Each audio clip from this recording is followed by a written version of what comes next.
భార్య భర్తల బంధములోను గుండె మన నెమ్మదిస్తుంది. ఎలాగంటే స్త్రీ భరిస్తుంది, స్త్రీ సహిస్తుంది, స్త్రీ ఓర్చుకుంటుంది, స్త్రీ మారుస్తుంది, స్త్రీ సహకారిగా ఉండాలని, దేవుడు సంఘానికి అధిపతిగా ఉండాలని సహకరిస్తుంది. ఇంతకేంటి, స్త్రీ అన్ని విషయాల్లో సంఘంగా ఒక కాపురిగా తండ్రి ఎలాగొన్నాడో నీ చెప్పాను కదా, శిరస్సు నీ భర్త కుటుంబాన్ని ఎలాగొన్నాడో స్త్రీ కూడా ఒక సంఘాన్ని అధిపతిగా కాపురిగా తండ్రి ఎలా కాపించాడో అదే రకంగా ఉండాలని దేవుడు ఆశిస్తున్నాడు.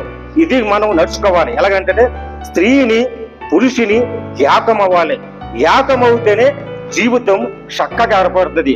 నువ్వెంత నేనంత అని మనం మాట్లాడుకుంటే చుట్టుపక్కల అందరూ చూడండి ఎలా ఉంటారండి, మీరు బట్టలు వేస్తారండి, బట్టలారండి ఎలా ఉంటుందండి, ఇదిగో నా మొగుడు తాగుతున్నాడు, ఇదిగో నా మొగుడు తిరుగుతున్నాడు, ఇదిగో నా మొగుడు తిడుతున్నాడు, ఇదిగో నా మొగుడు ఇలా చేస్తున్నాడు.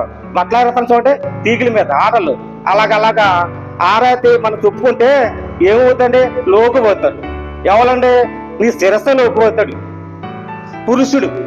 నీ శిరస్సు లోకపోతే ఏమవుద్ది, అప్పుడు చూసుకున్నంతనే లోకు కడతారు. అప్పుడు ఇంటి గుట్టు బయటికి వెళ్ళకూడదంట.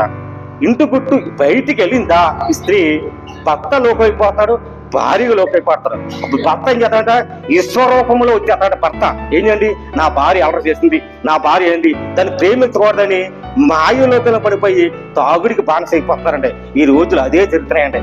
ప్రతి కుటుంబంలోనూ అలా జరుగుతున్నాయి. ప్రతి ఎక్కడ జరిగిన ఏ జరుగుతాయండి. భార్య భర్త బిడ్డలు కట్టుబడి ఉంటలేదు. దేవుడు మనం ప్రేమించాడు, నీ శిరస్సుగా ఉండమని చెప్పాడు. భర్తలారా మీ భార్యలు ప్రేమించండి, భార్యలా మీరు భర్తను ప్రేమించండి. ఇంత చక్కగా ఈ బైబిల్ చెప్తుంటే ఈ బైబిల్ పెట్టైనా సరే మనం నడుచుకోలేకపోతున్నాం. ప్రతి కుటుంబంలోనూ ప్రియమైన సహోదరులారా, మనం కూడా అన్ని విధాలు పెట్టి మనం